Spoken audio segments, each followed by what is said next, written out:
nggak bosan. Dan dia ngantuk 12 tahun yang lalu.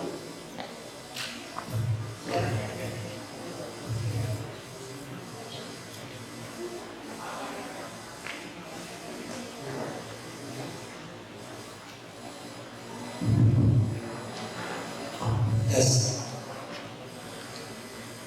12 tahun yang lalu Bapak Ibu, saya menjadi sedikit orang yang beruntung karena mendapat beasiswa untuk sekolah Australia. Pada saat itu saya membawa satu anak saya, masih kelas 1 SD. Ibunya nggak ikut karena memang dosen juga nggak bisa langsung keluar sehingga dia harus juga mendapatkan beasiswa begitu. Sehingga tapi salah satu anak saya ini ngotot untuk mengikut saya meskipun ibunya nggak ada. Semua neneknya dan sebagainya itu apa khawatir karena waktu ini untuk bapaknya nggak tahu masak itu nggak bisa masak terus tujuannya mau makan apa nanti. Tapi anak saya ini ngotot. Akhirnya pada suatu kesempatan saya ngobrol dan oke, kita putuskan untuk ngajak anak ini dan saya coba belajar sama istri saya caranya masak kecil-kecilan lah masak sayur sop itu gimana, masak ayam gimana. Saya sambil lihat YouTube dan saya praktekkan sendiri. Anak ini tidak pernah sekolah internasional, tidak bisa bahasa Inggris satupun karena memang dia sekolah di sekolah negeri biasa-biasa saja sekolah negeri SD kelas 1. Sehingga saya waktu itu membayangkan mudah-mudahan dia bisa adjust dengan sekolahnya yang internasional, ketemu orang baru bahasanya bahasa Inggris. Sehingga ketika kesana saya selalu sebenarnya ingin nungguin awalnya, tapi gurunya bilang udah nggak usah. Ketika masuk itu pertama kali dikatakan udah nggak usah, ditinggal aja. Kamu nggak usah khawatir kalau nanti ada apa-apa, kamu saya SMS atau saya text. Saya balik lagi ke kampus. Kebetulan sekolah SD negeri itu namanya Clayton North Primary School, itu dekat sekali dengan kampus saya di Monash University di Clayton. Saya siang ini banyak mau balik, tapi belum di SMS. Saya beranikan mencoba untuk nanti aja jam 9. Jadi sekolahnya jam 9 pagi Bapak Ibu, pulang setengah 4, istirahatnya 1,5 jam. Jadi belajar ini sendiri sudah 4 jam. Jadi bukan full day school seperti kamu hadir yang sampaikan itu, tidak. Jam 9 masuk, setengah 4 selesai, tapi istirahatnya 3 kali. Istirahat yang kedua itu bisa sejam atau 40 menit. Saya pokoknya kalau kampus kita 1,5 ya 1,5 jam total istirahat. Kalau di Indonesia 5 menit, 10 menit mau sholat kayak gini, mau makan kayak ngantri di atas kayak sisa. Memang agak beda dengan masih. Ketika saya jemput dan mau pulang, nggak mau pulang sekolah nggak bisa bahasa Inggris, nggak punya teman, dijemput nggak mau pulang. Itu pasti kalian semua bisa nggak mau pulang. Saya tungguin dia main-main gelantungan gitu, ada di permainan gelantungan dan dia ngomong dia nggak bisa bahasa Inggris, tapi temannya ini pakai bahasa isyarat simbol lagi ngajak ngomong dan kayak sudah akrab. Lalu saya mikir lagi, besok lagi, oke ini awal-awal. Ternyata itu berturut-turut selama berbulan-bulan itu memang nggak mau pulang. Dan bahkan kalau dari istirahat dari Sabtu itu libur, minggu libur, itu hari minggu itu lewat di sekolahnya dia ngomong, saya habis main school selalu bilang gitu, saya ingin segera ke sekolah. Nah itu saya sebagai researcher, sebagai dosen ini ada. Ini nggak mungkin hanya itu dulu belajar, itu nggak mungkin, saya nggak percaya. Maka saya datang ke sana. Saya sih saya minta izin sama profesor saya. Beberapa hari ini saya nggak ketemu kamu, saya ingin sidik mau melihat langsung apa yang dilakukan terjadi di kelas. Nanti itu saya masuk. Waduh, kayak pesantren. Nggak ada tempat duduk begini. Gelosor duduknya. Udah itu gurunya ini pakai ya gini ya. 28 ya saya bilang ya mirip sekolah swasta di Indonesia ini kan nggak banyak-banyak Tapi apa yang terjadi? Antara kelas 1 sama kelas 2 nggak ada sekat. Itu kelas 1 di sana, kelas 2 di sana. Tapi tidak ada rangi satupun sepanjang. Fokus belajar pada dirinya dan teriak-teriak. Padahal mereka mempraktekkan kerja-kerja itu. Tapi semua anak fokus pada proses belajar itu sendiri. Karena apa? Karena yang dibangun di sana. Saya melihat kecakapan sih dan itu dulu. Jadi ketika masuk gurunya itu nanya pertama kali, halo, kemarin kan ini baru libur, kemarin kalian ngapain aja dengan keluarga? Ada nggak yang naik ke keluarganya? Dan ngacung gitu ya, kalau libur itu saya dari Brisbane, saya dari Sydney, dan dari di sana makan apa? Makan pisang. Oh, makan pisang ya? Gimana enak makan pisangnya? Kira-kira kamu tahu nggak harga pisang di sana berapa? Oh, dari $2 gitu. Kalau di Melbourne berapa? $2,3. Kenapa kok beda ya? Kenapa kok yang di Sydney berapa, di Brisbane $2, di Melbourne $2,3? Kenapa ya? Ada mikir gitu ya. Oh, aku tahu karena aku belinya di pasar. Yang satu lagi bilang, oh aku belinya di mall. Satu lagi bilang, aku belinya sama temanku. Kenapa kalau di pasar sama di mall beda ya? Karena kelas 1 kelas 2. Kelas 2 SD cara belajarnya ini. Dari apa? Kehidupan sehari-hari. Singkat cerita, gurunya itu mengajak anak-anak untuk belajar tentang inflasi. Bayangkan, kelas 1 kelas 2 SD belajar inflasi, tetapi bukan inflasi adalah tapi dari kehidupan sehari-hari. Kemudian itu di enquiry, ditanya, digali terus sampai anak itu mampu menyimpulkan bahwa inflasi itu terkait dengan transportasi, inflasi itu terkait dengan adanya produksi pertanian di tempat itu atau tidak, inflasi itu tidak terkait dengan hal lain, termasuk inflasi itu terkait dengan daya beli. Bayangkan kelas 1, 2 SD sudah mampu berpikir seperti itu, tapi dengan cara-cara yang menyenangkan. Di mana terfokus. Karena apa? Karena anak-anak merasa tidak belajar. Kalau saya selalu tanya anak saya, apa yang kamu rasakan? I just feel playing. I just feel play. Bermain. Tapi proses bermain itu justru sebenarnya sedang membangun abstraksi thinking. Karena prefrontal cortex manusia itu bisa bekerja kalau suasana kebatinannya bahagia, menyenangkan, tapi tertantang untuk mengetahui hal baru. Dan itu yang diciptakan oleh guru-guru di sana. Tapi yang harus saya sampaikan, ketika saya ngobrol sama mereka, mereka tidak mengambil guru. Anak-anak itu tidak bawa buku dan sekolah. Gak ada tas, di tasnya tidak ada buku. Bukunya di mana? Bukunya sudah disediakan di perpustakaan. Terkadang proses belajarnya itu searching internet. Jadi gurunya alih-alih melarang anak-anak kelas 1, 2 SD untuk tidak pakai HP, mereka justru memanfaatkan HP untuk searching. Apa yang terjadi? Di dalam diri anak-anak itu merasa bahwa HP digunakan untuk berbelanja. Lama-lama saya kemudian nanya terus ke kepala sekolahnya, oh ini kayaknya bukan metodologi belajar. Ini adalah orientasi kebijakan politik pendidikan di Australia, bahwa orientasi pendidikan itu adalah membangun nilai-nilai kemanusiaan.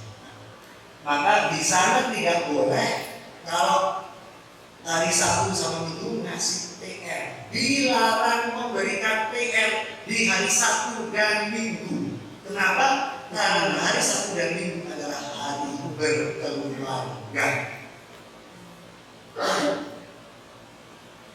Ini mindset. Apakah kualitas pendidikan Australia lebih jelek dari Indonesia? Oh jauh Pak. Kita nggak ada apa-apanya kalau bicara kualitas pendidikan secara rata-rata. Kalau juara Olimpiade orang Indonesia ada tuh. Karena di drill gampang itu. Kalau biasa matematika ya kan di drill lah gampang anak-anak itu. Hanya latihan untuk Olimpiade itu yang teman-teman saya dosen MIPA itu 3 bulan, 6 bulan drill juara Olimpiade. 6 bulan juara. Tapi apa yang juara Olimpiade itu bisa memecahkan persoalan. Apakah dia bisa mampu membuat aplikasi yang bisa memecahkan persoalan sosial, peningkatan kesejahteraan ekonomi? Orientasi pendidikan kita mau apa? Mau juara-juara atau mau mencetak manusia yang menjadi warga negara yang bermanfaat bagi orang lain? Ini yang ingin saya sampaikan. Kenapa pendekatan di GSM itu adalah ekosistem. Jadi ada interaksi, ada hubungan dan sebagainya. Kalau disampaikan, singkat cerita, saya ingin menyampaikan bahwa operasionalisasi di pendekatan gerakan sekolah menyenangkan itu adalah bahwa perubahan itu harus dilakukan secara holistik. Apa yang diubah? Learning environment, lingkungan belajar itu harus diubah. Kok bisa? Tadi di kelas anak saya kelas 1 sama kelas 2 itu nyambung, nggak ada sekat, tapi nggak rapi. Kok bisa? Kok bisa nggak ada meja kursi, tetapi proses belajarnya fokus kayak di pesantren? Kok bisa? Tapi apa nggak butuh meja? Butuh. Mejanya ditaruh di pinggir sama kursi. Kalau proses belajarnya butuh meja. Tapi kalau proses belajarnya keluar, itu bisa keluar. Jadi dalam satu mata pelajaran, terkadang metodologinya sekelompok anak-anak ada yang keluar, sekelompok anak-anak ada yang kerja praktek di meja, sekelompok anak-anak ada yang ke perpustakaan untuk searching internet, dan itu ada dalam satu waktu mata pelajaran. Jadi setiap anak punya banyak choices di dalam melakukan proses pembelajaran. Itu part of lingkungan belajar yang menyenangkan. Jadi pembelajaran yang menyenangkan bukan metodologi saja yang menyenangkan, tapi ekosistemnya membuat anak-anak itu punya gairah karena banyak pilihan di dalam proses itu dan bisa menentukan dan tertantang secara pribadi atau individu. Lingkungan belajar ini sangat utama. Nanti Bu Novi akan bicara apa dampak lingkungan belajar terhadap skill, kompetensi, dan pola. Yang kedua adalah pedagogical practices, pembelajarannya. Pembelajarannya kalau di GSM namanya pembelajaran konteks, relevan dengan kehidupan. Jadi ketika ngambil kurikulum di buku, kurikulumnya tidak boleh ngambil ansih di buku. Guru-guru GSM harus menerjemahkan. Kalau KD-nya tentang global warming atau KD-nya tentang iklim, dia harus melihat di sekitarnya ada nggak misalnya di got saluran airnya yang bau dan sebagainya. Itu yang kemudian diangkat untuk menjadi proses pembelajaran, sehingga anak-anak itu merasa belajar itu dekat dengan kehidupannya. Belajar itu untuk kepentingannya, bukan untuk kepentingan kurikulum. Anak-anak bergairah kalau dia melakukan sesuatu berdasarkan kepentingan dan kebutuhannya, bukan orang lain. Maka proses pembelajaran harus sesuai dengan kebutuhan dan kepentingan.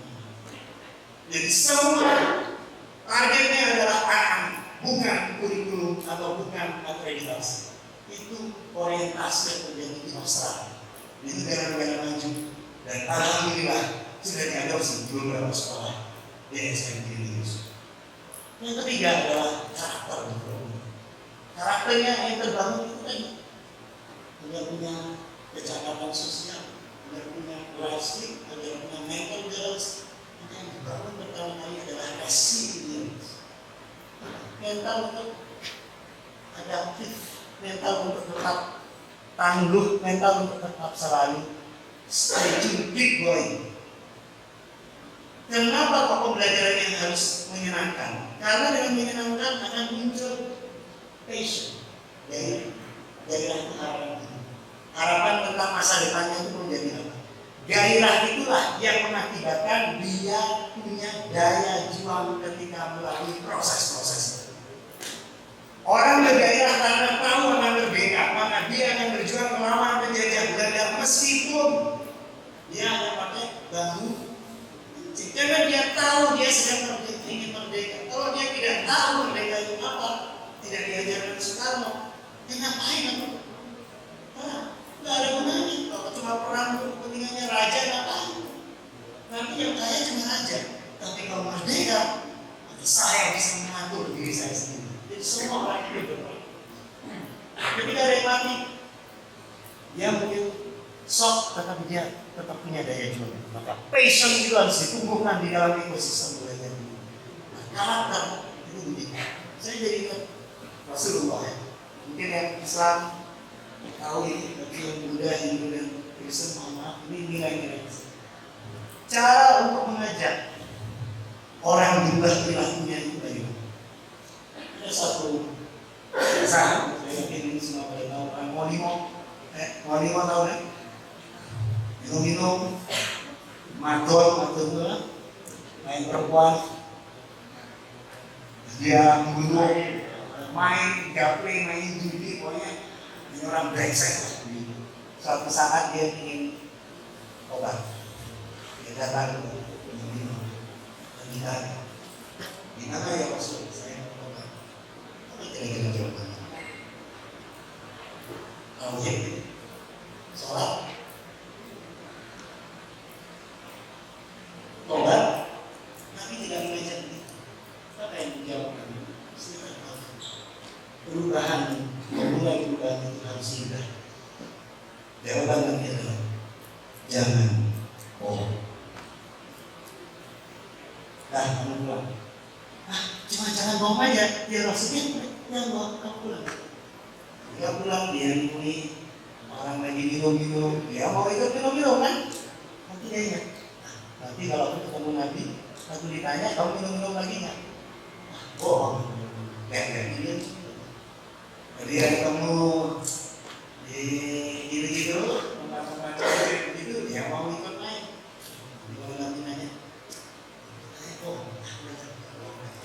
akhirnya dia tidak melakukan semuanya, dan itu terjadi terus-menerus menjadi perilaku baru. Dan ketika datang kembali ke Nabi, dia tidak hanya tapi dia juga konter bersama.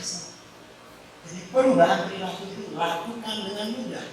Kalau Bapak Ibu mau perubahan perilaku putih kurikulum, tapi caranya dengan mengisi RBP berlomba-lomba, siapa yang mau melakukan? Tidak akan ada perubahan. Kalau dapat dokumentasi RBP-nya bisa itu, tapi tidak akan ada perubahan nyata, tidak ada.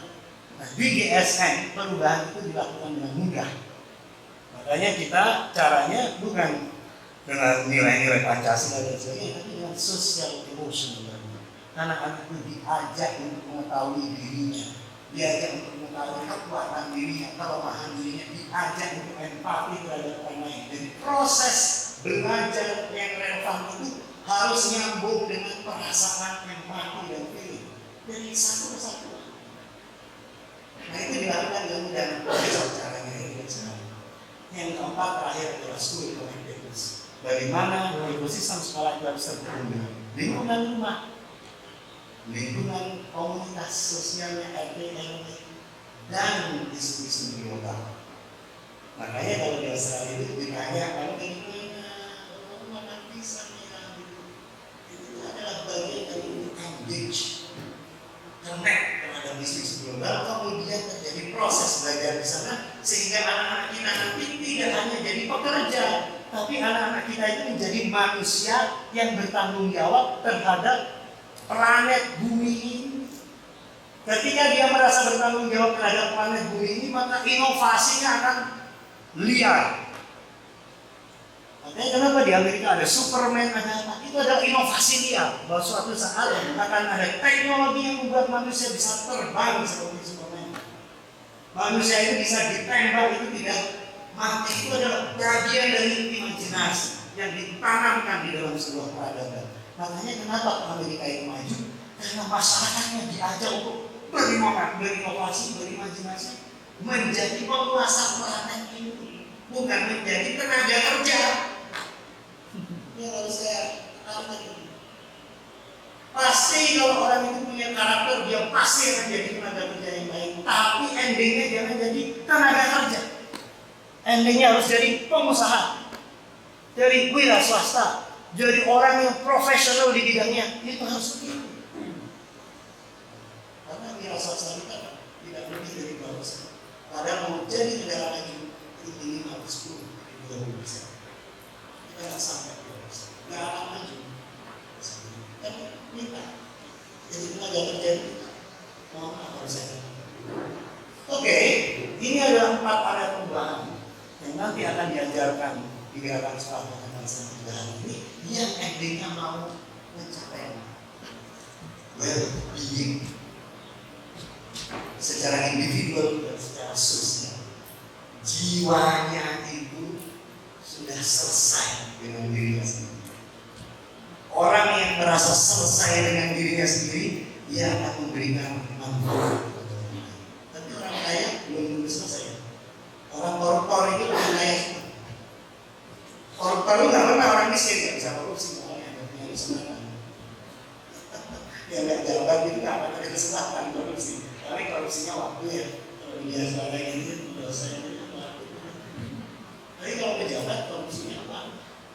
Jadi dia belum selesai dengan dirinya sendiri. Nah, well-being ini adalah membangun mental selesai dengan dirinya sendiri. Terus dia akan bermanfaat dengan mengajarkan. Kalau kamu bahagia, kalau kodrat-kodratmu dibangun, maka kamu akan menjadi orang yang selesai dengan diri sendiri. Iya, itu begitu. Tetapi cara mencapai itu adalah kompetensi yang dimaknai kompetensi itu adalah knowledge, skills, dan attitude, karakter, sikap, mental. Knowledge-nya apa? Disiplinary dan interdisiplinary, etis dan prosedural tadi itu. Yang dibangun itu adalah kemampuan prosedural, metodologi ilmiah untuk bisa menyelesaikan sebuah hipotesis dan prosedural. Jadi namanya knowledge itu bukan konten. Knowledge itu etis ini prosedural.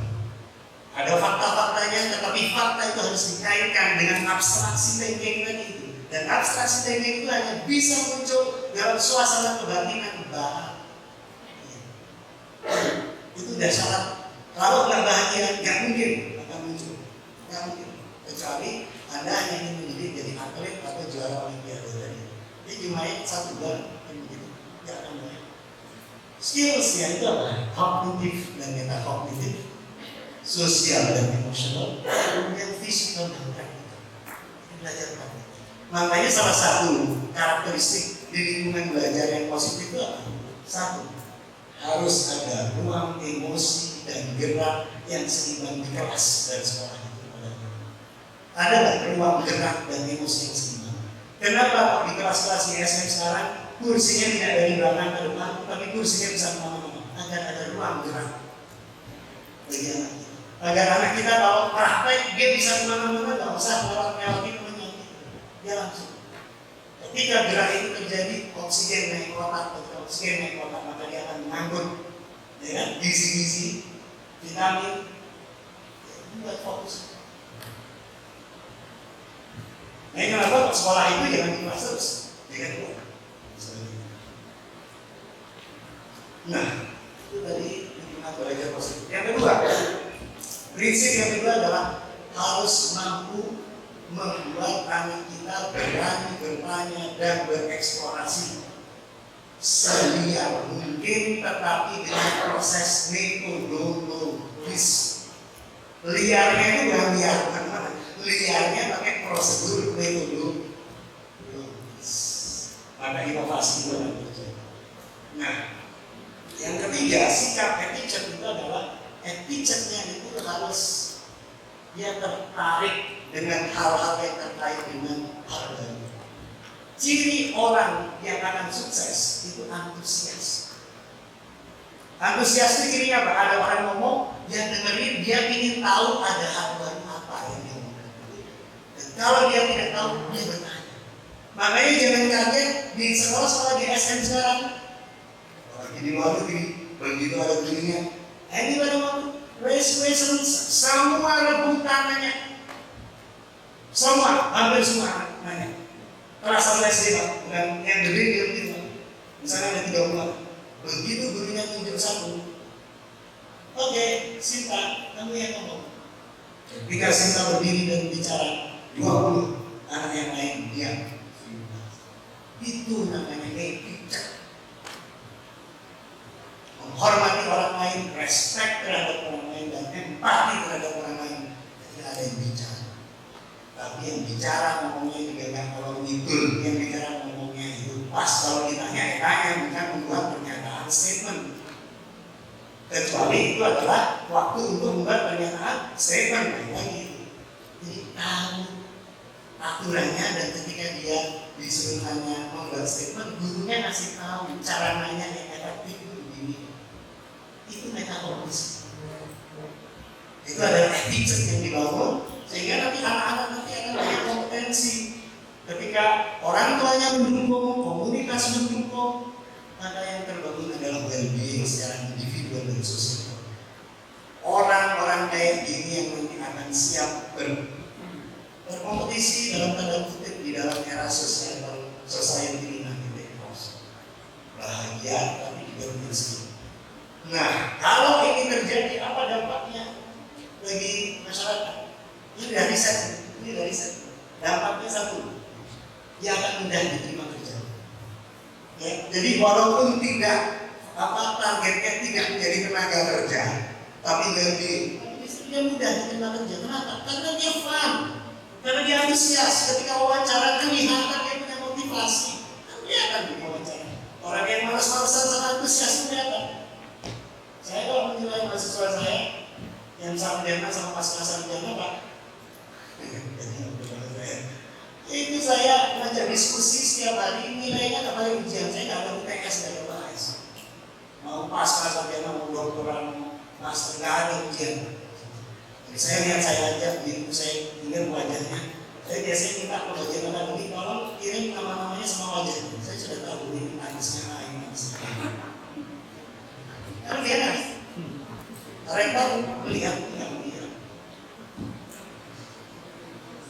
Nggak melihat caranya menilai gimana. Tapi saya lebih percaya dengan cara saya daripada yang ujian. Ujian dia semalam pas, ya dong kan nanti harus tahu dari mahasiswa.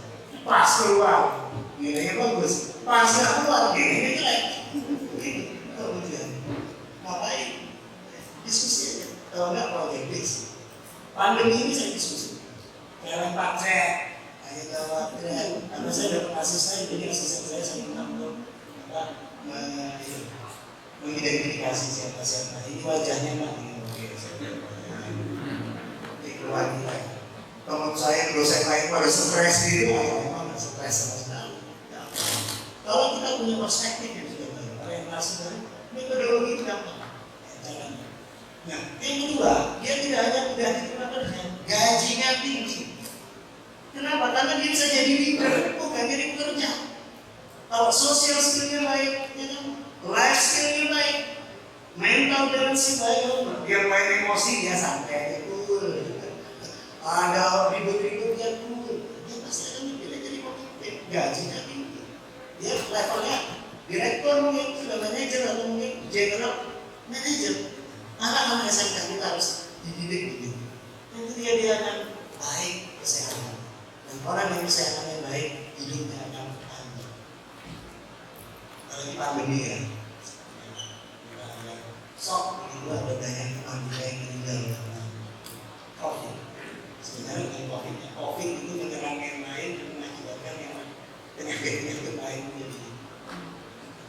Maka kita harus sehat. Sehat jasmani ini diawali dengan jiwanya yang sehat. Yang keempat, partisipasi dalam kegiatan produktif. Dia jadi warga negara terhadap masyarakat, peduli terhadap lingkungannya. Ini bisa jadi bisnis kan Pak? Ini Pak. Kalau punya ini bisnis kan Pak? Karena namanya bisnis sekarang itu hanya bisa bertahan karena dia bisnisnya tujuannya problem solving, kayak Gojek dan sebagainya problem solving, kayak Traveloka ini problem solving.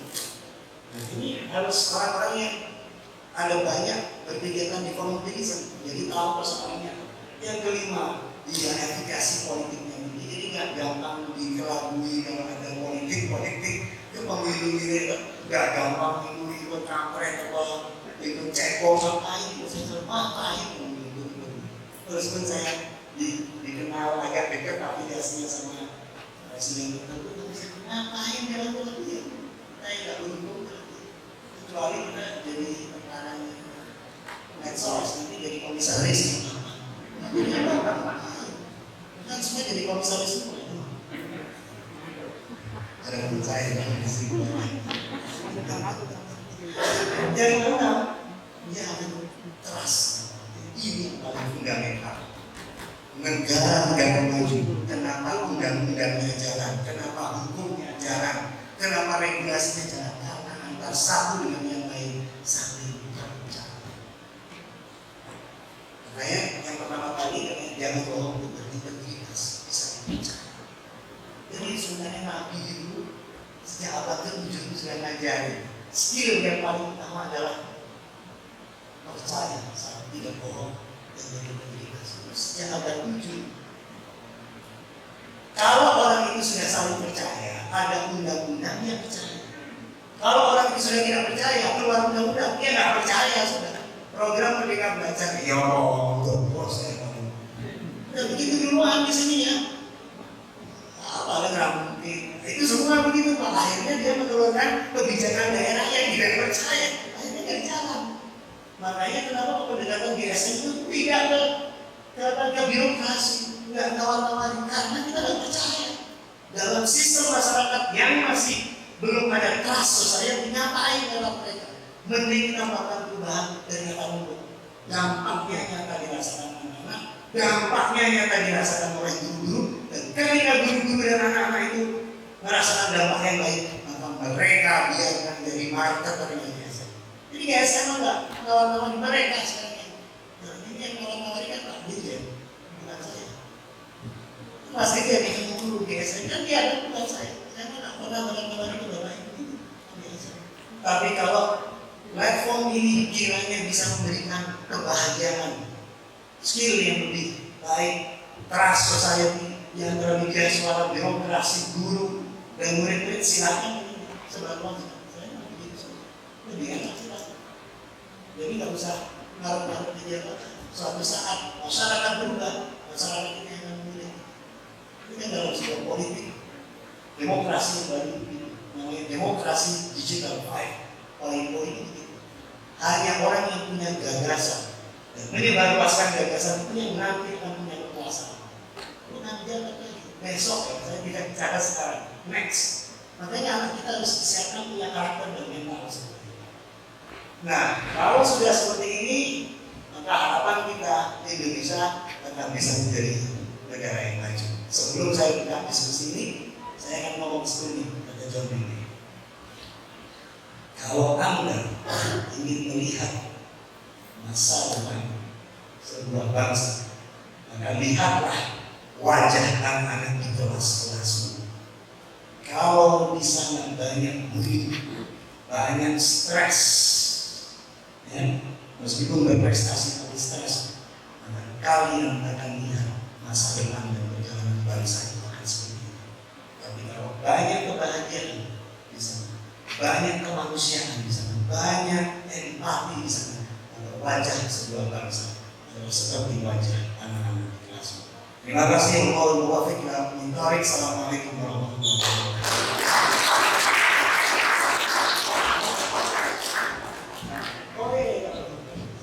Silakan Bapak Ibu, apabila ada yang ingin bertanya, berdiskusi di online juga mungkin ada yang ingin bertanya, dipersilakan. Silakan, kita masih punya waktu 15 menit. Dan belum, ya silakan ini yang muda dulu.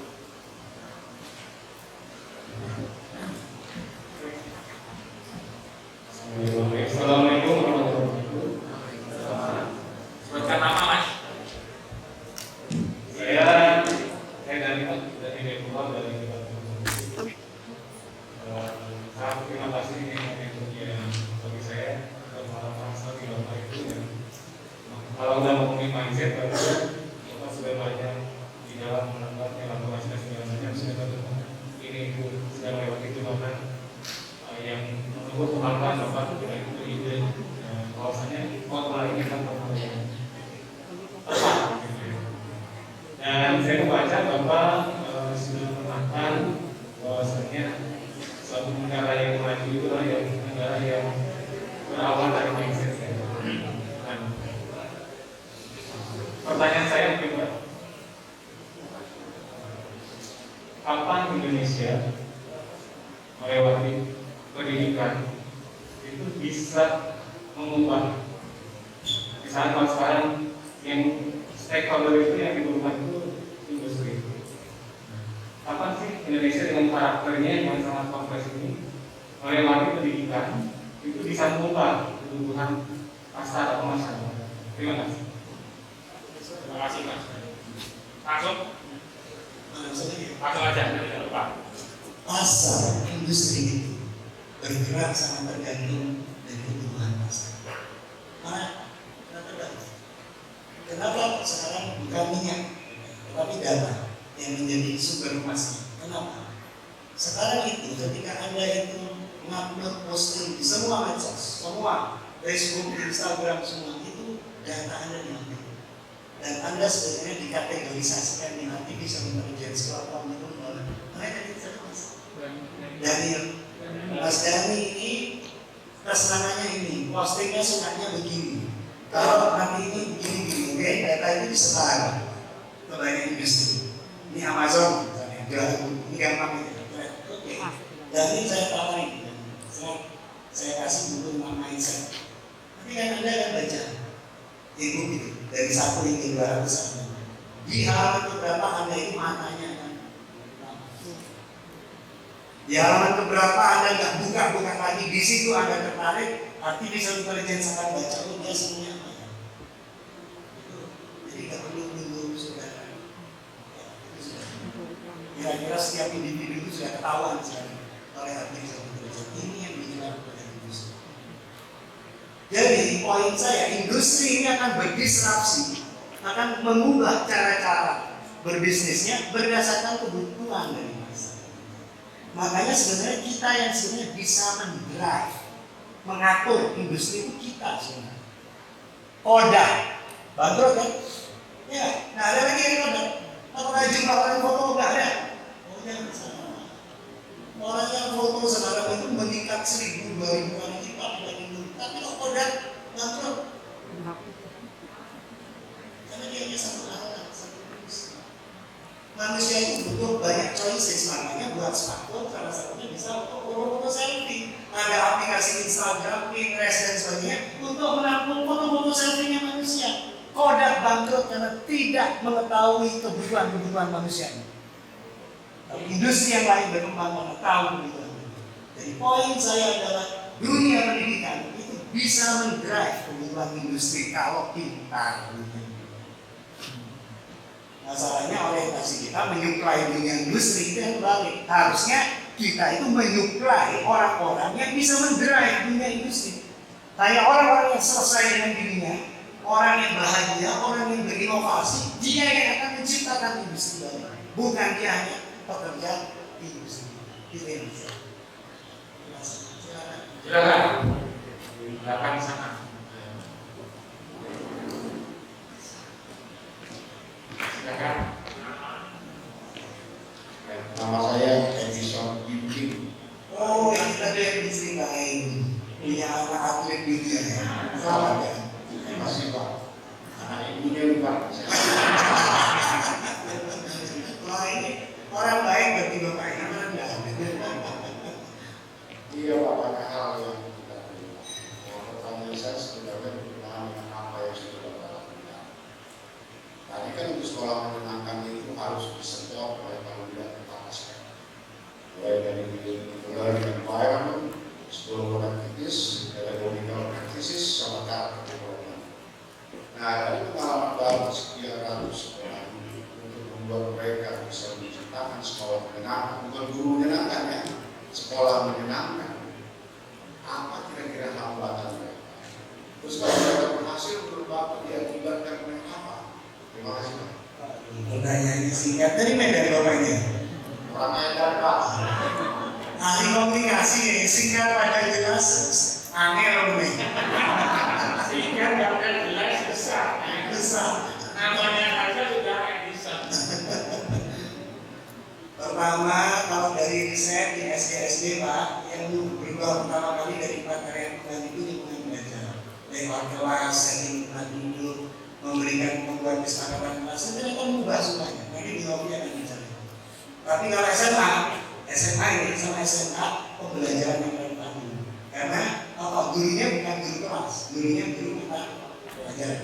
Sehingga yang mengubah adalah proses belajarnya, mengubah perilaku, sikap dan sebagainya. Itu SMK. Kalau SMP antara itu, kadang lingkungan, kadang ini, sehingga karakter itu akan ikut.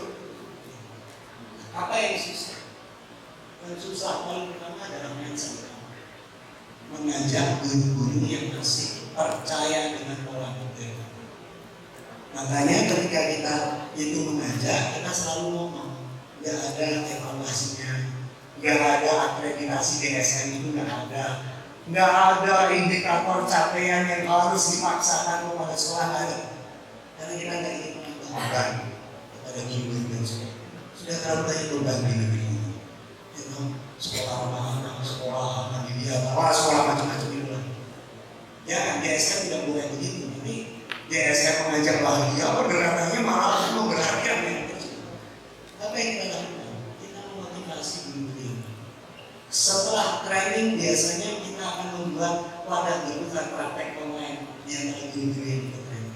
Apa yang kita lakukan?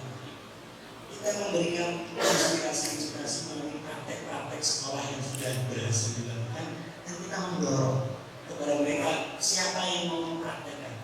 Terserah mau praktek dari lingkungan belajarnya, dari pembelajarannya, dari school marketnya, dari karakternya, terserah. Karena apa? Setting, kondisi, kultur, geografi, demografi setiap sekolah itu berbeda. Tidak boleh dipaksa. Nah, ketika ada satu guru saja yang memulai, karena di dalam teori inovasi diffusi ini selalu ada 2,5% early inventor. Itu selalu ada. Jadi selalu saja di dalam komunitas ini pasti saya pastikan 2,5 hingga 5% itu ada yang ingin mengawali kita. Pasti itu sudah lulus. Nanti itu saja yang kita bingung, kita dampingi, kita kuatkan, kita motivasi sehingga ketika dia melakukan perubahan, kita dorong untuk upload, kemudian kita selebrasi, kita hargai, kita respect perubahan sekecil apapun. Ada tim nanti di GSN, volunteer mahasiswa banyak yang kemudian memberikan filsafat dalam praktek itu. Konsep yang ini, perubahan ini itu sebenarnya dampaknya di sini. Gurunya merasa mendapatkan knowledge, prinsip-prinsip baru, gurunya merasa dihargai, orang lain yang tadinya malu-malu atau kesulitan untuk memulai terpantik oleh perubahan yang dilakukan oleh satu dua guru. Apa dampaknya kepada guru? Satu dua guru ini akan melakukan perubahan terus-menerus. Bahkan sekolah-sekolah di SMP ada yang dimulai dari kepala sekolahnya, ada yang dimulai dari satu dua. Kalau kepala sekolahnya sudah berubah, semua berubah, tapi nggak maksa. Dampaknya di Sleman, Kabupaten Sleman, di SMP jadi peraturan bagus. Saya minta peraturan. Siapa yang membuat itu jadi peraturan? Guru-guru yang wanita tadi minta kepada kepala dinas agar DSM ini dari platform dan minta kepada bupatinya sehingga itu jadi peraturan bupati, sehingga setiap guru di sekolah Sleman yang mau berubah tingkatin regulasi. Yang nggak berubah ya banyak yang berubah, namanya gerakan sosial. Saya nggak akan ngomong 100% berubah. Mau program pemerintah nggak akan 100%. Jadi karena kesadaran diri yang dibangun, mindset lama itu lama-lama luntur. Kenapa luntur? Karena terbangun saling percaya satu sama lain dengan diri itu, saling terbangun percaya diri dengan diri. Nah, saya sebenarnya ingin menunjukkan itu sebenarnya regulasi ini yang ditawarkan oleh OECD yang menyelenggarakan misalnya kebijakan 3 kebijakan. Ada wadah bukan praktek, ada otonomi diri. Itu lah, profesionalisme, kebijakan profesionalisme.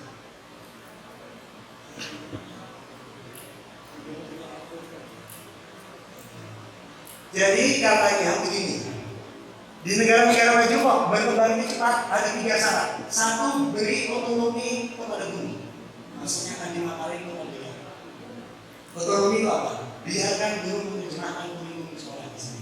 Kalau Anda media suara, beri otonomi kepada guru untuk menerjemahkan pelatihan Anda. Beri otonomi. Kalau Anda tahu bahwa guru itu salah, jangan salahkan, jangan dinilai, jangan dianggap jelek akreditasinya, karirnya, tapi bantu berikutnya. Agar Anda tidak kerja sendirian, Anda ciptakan wadah bertukar antar sekolah. Setidaknya Anda bina 5 sekolah, sudah 5 sekolah. Buat pakai WhatsApp. Ini ada teknologi. Dan Anda artik, Anda buat trigger, motivasi mereka untuk memulai perubahan yang kecil ini. Biarkan gak ada salah benar di situ. Biarkan mereka merasakan sendiri pengalaman perubahannya. Sesekali mereka diberi disuntikan knowledge dan skill. Once itu begitu mereka percaya diri, mereka nanti akan buat setiap hari mengandang dengan stres untuk mendampingi. Karena setiap hari itu ada perubahan. Di komunitasnya gerakan sekolah menengah ada targeting ini ratusan setiap hari. Itu bisa jadi kurikulum sendiri. Itu jadi data-data. Makanya masuk ke S1, S2, S3, S3 risetnya malah di DSN bukan di psikologi atau di fakultas pendidikan karena punya data. Di DSN data banyak banget. Bisa jadi tesis, bisa jadi disertasi. Bimbingan saya ada kayak gitu. Mahasiswa saya capstone itu IT. Pak, saya boleh nggak buat apps ini buat DSN boleh nggak? Oh ya silakan. Langsung ngobrol sama ini, jadi ada ruang kebebasan sebagai manusia. Yang kedua adalah ciptakan peer support system. Peer support system. Jadi di negara-negara yang sudah hebat, society 5.0, tanggung jawab aktif kepada atas. Tanggung jawab kepada siapa? Peer, kepada teman sebaya tanggung jawab. Itu akan menciptakan apa? Akan menciptakan kolaboratif. Kolegium. Makanya bisnis yang berkembang, bisnis apa? Bisnis yang berkolaborasi. Gojek, Grab, Traveloka, siapa yang punya motor? Ya orang itu. Uber, perusahaan transportasi terbesar di dunia, dia punya mobil, nggak punya. Dia hanya punya platform. Platform itu menyediakan setiap orang sharing resources, berkolaborasi sama-sama lain untuk menjadi layanan baru. Maka peer support system itu menjadi penting.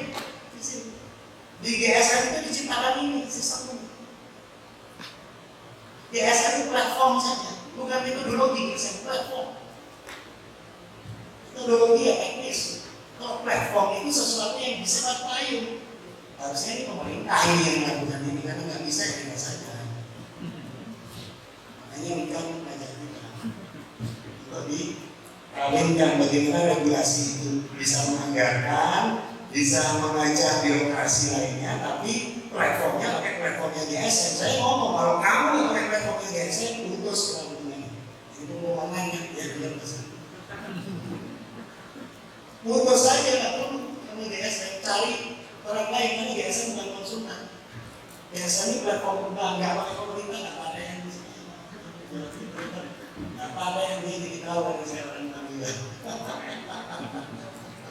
Orang Madura ini jangan dimakan. Basis pertamanya untuk mengajar, untuk mengupgrade.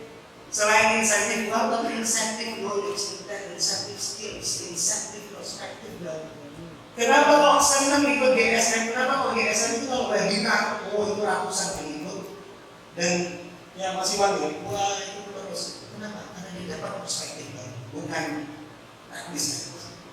Yang menggerakkan moral itu adalah perspektif. Makanya kenapa kok Nabi bisa menggerakkan? Karena dia bicara wahyu, dia bisa nilai-nilai. Dia bicara nilai-nilai kemanusiaan, bukan bicara sholat itu bagian dari dia bicara kepada nilai-nilai. Makanya pemimpin bapak lain birokrasi bicarakan nilai-nilai, bicarakan adalah visi ke depan. Bukan teknis, ayo belajar bareng-bareng, ayo belajar bersama-sama melalui peer support system. Nah, kalau tiga ini dibangun dengan ekosistem yang tepat, dengan regulasi yang tepat, dengan birokrasi 5.0, saya percaya Indonesia akan menjadi salah satu negara inovator. Kenapa? Karena kita budayanya luas, bukan pulaunya banyak, bahasanya banyak. kita punya modal jauh lebih besar dari daerah-daerah untuk menjadi kreatif kan terus. Persoalannya kreativiti itu menjadi matriks utama lah di dalam dunia pendidikan bangsa ini. Kenapa saya pede banget?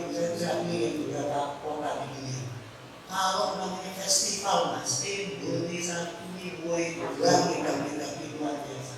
Negara lain punya budaya kita. Sayangnya kita tidak menjual ini. Korea itu dijual kreatif, ada drakor, ada dijual kreatif ini. Sekarang dia penguasa dunia dengan kreatif ini.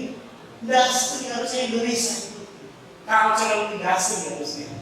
Ya berdoa mudah-mudahan masyarakat ini bisa berubah dari ada hukum bersama ini. Ya, terima kasih. Ada lagi? Saya persilahkan kepada para waktunya. Jadi saya persilahkan kepada satu orang yang akan bertanya. Ya, saya berikan kesempatan kepada Bapak Ahmad Firdaus dari SMK Angkasa. Ini terbang kemana-mana ya, ada di awam-awam. Silakan Bapak Ahmad Firdaus. Dari namanya sudah menunjukkan bahwa dia di Angkasa. Berimajinasi. Silakan. Pak Ahmad. Pak Ahmad.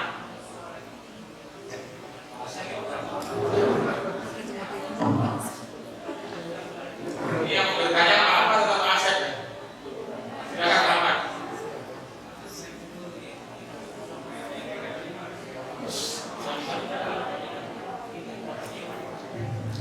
Silakan. Sepertinya mic-nya nggak nyambung. Oh, sepertinya mic-nya nyambung. Anda tidak beruntung. Kalau begitu saya panggilkan Saudara Sulami dari SMK 1 Subang, Pak Deden Sulianto. Silakan. Semoga mic-nya nyambung.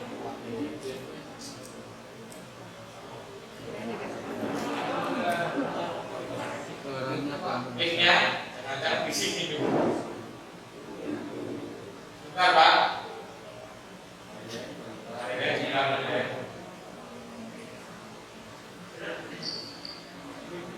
Dan ada yang belum dicalonin.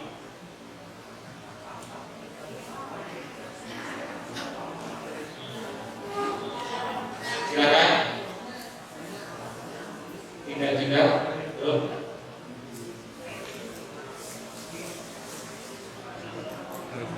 Nggak bisa. Oh iya.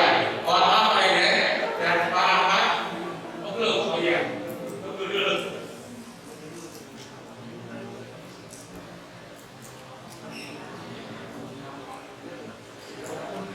Silakan. Sudah? Belum muncul?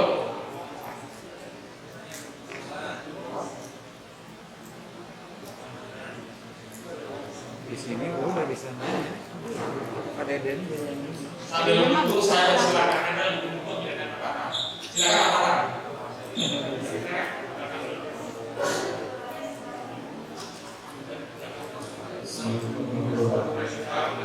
Mohon maaf saya. Ya, terima kasih. Pak Rizal. Ini selama saya bekerja di LPI Pak ya. Jadi selama ini saya sudah sangat mengenal banyak hal-hal soga-soga atau gerakan-gerakan gitu ya, yang tujuannya untuk memajukan pendidikan Indonesia ke depan. Jadi ya sekarang baru pagi ini ya, baru hari ini saya mengikuti kegiatan tentang gerakan sekolah pendidikan. Mungkin bagian soga atau gerakan yang seluruhnya pernah saya ikuti. Yang ini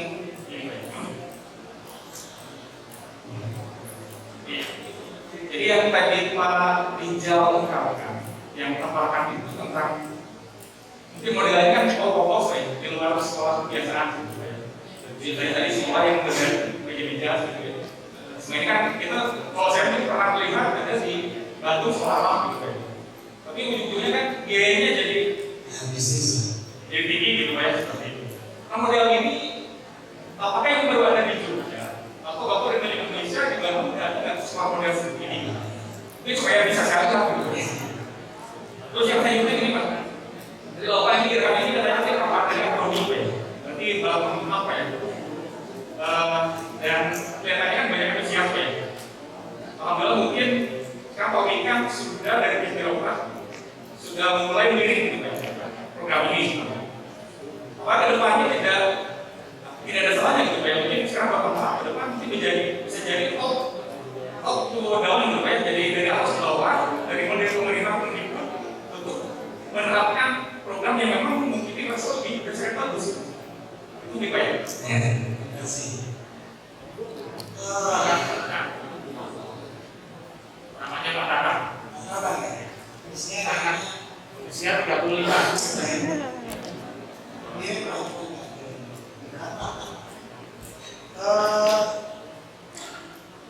di Bandung, ini di Bandung belum. Tapi kalau kota yang tahun ini kayak selama 2 tahun kita akan mengelola sekitar ada 13 kabupaten daerah di Indonesia. Itu kan biasa dengan mereka platformnya biasa. SD sama SMP. Kalau yang SMK kayaknya bisa mengadiksi SMK PK. Tapi juga kita pendampingannya atau mungkin proses kerjasamanya dengan Dijen Diksi ini dalam balai besar akan kita dorong untuk menjadi counterpart dari Dijen Diksi dan DSN di dalam menyebarluaskan SMK di luar SMK PK. Jadi ini anak Indonesia. Tentunya. Kalau yang tidak kerjasama dengan pemerintah, kita pernah kerjasama dengan salah satu CSR perusahaan itu di daerah Tangerang Selatan, Kabupaten Tangerang. Itu sudah ada 200-300 yang workshop, tetapi sebarangnya itu sudah 1000. Saya sendiri, kalau sebarangnya sudah diadopsi, apakah caranya benar belum benar juga yang namanya saling mengadopsi, ya ada benarnya, ada yang kurang. Dan kita biarkan pada berbicara itu yang akan mengkoreksi ini. Terkadang nanti kita akan melakukan sosialisasi webinar buat para penggerak. Jadi kita sudah punya berapa ratus penggerak yang harus diri saya ini belum ke Bandung. Mudah-mudahan dari kalian sekarang menjadi pionir daripada proyek perkantoran di Bandung. Dan itu adalah yang kedua, ini suatu saat kayak presiden. Saya juga nggak ngerti presidennya namanya apa. Kalau sama kementeriannya ya silakan mau diadopsi, tetapi kalau nggak pakai platform kita ya silakan kerjakan sendiri. Ya kita bukan konsultan. Jadi kalau bukan konsultan, kalau nggak pakai platform kita ya kerja sendiri. Kita akan bekerja aja. Skill yang tadi mengamalkannya 22 tahun, kosong kita sebagai orang biasa 24 tahun sudah ada. Kalau bisa kita 50 tahun. Nggak ada yang tahu. Makanya saya selalu bilang sama guru-guru itu, jangan jadi lilin. Kalau jadi lilin, memang Anda bisa menyinari dan menerangi. Jika Anda terbakar, jika mati tidak ada yang akan meneruskan cahaya perjuangan. Jadi apa? Susah membakar, susah hidup, dan susah untuk menyebar pada orang lain. Tapi sekali alam itu hidup, maka dia akan menghidupkan orang yang lain. Dan ketika Anda mati menjadi alam, maka akan ada alam lain yang akan meneruskan